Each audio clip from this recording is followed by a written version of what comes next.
So hello, what's up mga ka-J-Vlog? Welcome ulit sa panibagong video. And for today's video, phone comparison naman tayo between sa iPhone 14 versus the iPhone 13 Pro. Ano kaya ang magandang iPhone na pwede nyo ma-purchase dito sa Green Hills? Tara mga ka-J-Vlog, explore na natin.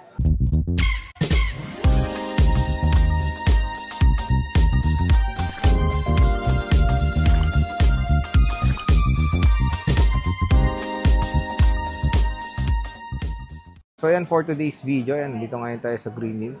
Dito tayo ngayon mag-vlog ngayon sa wala nang iba kundi dito sa munting tindahan ni Ate Annette sa ZMB Cellphone Accessories.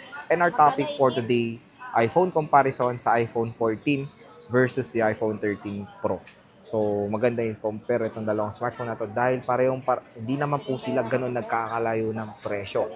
Pero, yan na, nakita nyo. May nakita tayong photo bomber. Pero, saan pa ba tayo bibili ng photo bomber, sabi ko? Pero, saan pa ba tayo bibili ng mga iPhone? Siyempre, wala na iba kundi sa yung mga nire-recommend nating shop kay Ate Annette or si Ivana, ZMB Cellphone Accessories, XB90 na sila. CMB Gadgets Tol XE7 kay Ate Mayet, si Diwata. And of course, sa Maling Gadget Shop, XE7 sa Green Hills yung mga yan. So, yon. Tanong muna mga J-Vlog. Marami rin kasi napapansin na marami rin nalilito. Ano ba, Lods? Magpo-14 na ba ako? Or stick ako sa Pro model ng 13 series? So, which is iPhone 13 Pro. Ito ay hindi po nagkakalayo ng presyo. Pero, mas affordable po ang iPhone 14 compare sa iPhone 13 Pro. Ang iPhone 14 basic package is 29,000 pesos. So, meron na kayong cases, charger, and of course, tempered glass na included. Compare sa 128 gig ng 13 Pro ay naglalaro sa 31,000 pesos. 256 is 34,000 pesos. So, kung i-compare mo yung 128 neto at yung 128 ng 13 Pro, naglalaro lang sila sa 2,000 pesos price difference. Kaya napakahirap din mag-decide. Ano ba? Magpo-14 na ba ako? Or magte-13 Pro? Ito, real talk to Dito sa 14, to be honest, parang binibili nyo lang dito yung pangalan. Yung parang 14 na masabi mong 14. Kasi parehong-pareho sila ng iPhone 13. So, yun yung ano talaga doon, yung pinaka selling point nito kung bakit mas mahal siya sa 13 kasi to be honest pareho sila ng chipset ng iPhone 13 and iPhone 14 pareho Apple A15 Bionic chip, and dito rin sa iPhone 13 Pro is Apple A13 Apple A15 Bionic chip, kaya yan napaka hirap mag-decide sa mga ibang consumers, ano ba 14 ba or 13 Pro. Kung ako tatanungin personally when it comes sa pag-purchase dito, I'll go for the iPhone 13 Pro. Bakit? Ayan, mamaya sabihin ko sa inyo yung advantages ng Pro model net compared dito sa 14. Parang ang i-face nyo na lang na imagine niyo na lang iPhone 13 to. Kasi yun pareho sila ng chipset, same na Apple A15 Bionic chip. Kaya ano bang pinaka main difference ng 14 and ng 13 Pro? So, unang-una, yun nga sa presyo.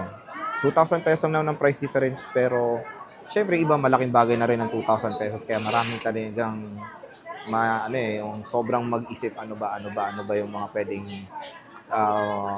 kuning model, di ba? So, sa iPhone 14, ang pinaka-advantage niya sa 13 Pro is the battery capacity. When it comes sa battery capacity, medyo sila malayo na.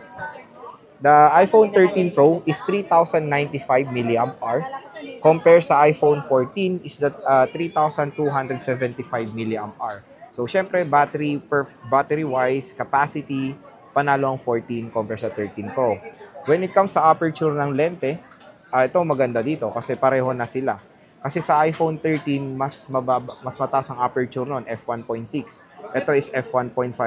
Pumareho na sa aperture ng iPhone 13 Pro, which is meron ding f1.5 aperture.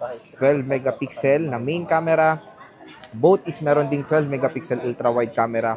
Pero ang advantage ng 13 Pro is the 12 megapixel telephoto lens with LiDAR scanner and of course, premium build. Stainless steel versus aluminum. Siyempre, I'll prefer the stainless steel. Mas premium build nga siya compare sa aluminum body. Pero siyempre, when it comes sa lightness, mas magaan ang aluminum body compare sa stainless steel. Ayan, tingnan nyo naman ang difference. Mas premium looking of course ang 13 Pro compare sa base model ng iPhone 14. Ayan. Ang isa pang pinaka nila dito parehong-pareho is display. Both ay merong 6.1 inches Super Retina XDR OLED display. Pareho-pareho ng screen size, pareho-pareho ng resolution. Kaya when it comes sa display, hindi kayo mamumblema dyan mga J-Vlog. Pareho-pareho lang po sila. Yun nga, ang panalo talaga ng 14 is battery. Chipset, parehong-pareho. Don't worry. Same na same sila na merong Apple A15 Bionic chip. Kaya when it comes sa pag wala nila sa listahan ng OS, parehong mawawala sa listahan itong 14 and 13. Sure na sure yan. Kasi pareho sila ng chipset nga. And when it comes naman sa sa front camera, dito may advantage si 14. Kasi ang front cam nito, same na naman ng megapixel 12, pero ang aperture nito is f1.9 compare sa 13 Pro na f2.2. So, may nagtatanong, Lods, ano pa purpose ng aperture? Meaning na yun, mas mababa ang aperture, mas maganda performance sa low light, mas maganda yung quality, mas malinaw. Kaya meaning nun, mas okay ang front cam ng iPhone 14 compare sa 13 Pro when it comes sa low light performance. When it comes sa megapixel, don't worry, pareho lang naman yan na 12 megapixel. Nagsimula po ang 48 megapixel na main camera sa 14 Pro series. Base model ng 14, stick po yan sa 12 megapixel. Kaya marami talagang na-disappoint nung lumabas tong 14 kasi pareho lang sila ng iPhone 13. Ayan. Kaya kung ako tatanungin, pag magpa-purchase kayo ng iPhone sa Green Hills at namimili kayo between the iPhone 14 and the iPhone 13 Pro, I'll go for the iPhone 13 Pro, to be honest mga J-Vlog. 2,000 pesos price different won't hurt you naman at mas magiging matutuwa pa kayo kumbaga. Kasi syempre tingnan niyo naman premium build. Ang ganda, di ba? Stainless steel body. And yan, tingnan niyo naman. Dual rear camera compare sa triple rear camera. So ang wala dito sa 14 is the telephoto lens. At syempre may LiDAR scanner. Sa ports naman is both is a power button. Parehong merong power button. Same din ng placement, don't worry. Tingnan nyo naman dito sa sa SIM tray. Nasa taas lang ng konti ang 13 Pro compare sa iPhone 14. Pareho rin naman sila ng placement ng volume rocker and ring and silent toggle. Sa baba naman is parehong merong microphone, speakers, and of course, a lightning port. Ayan. Don't worry, pareho rin sila na merong glass back, matte glass versus glossy glass.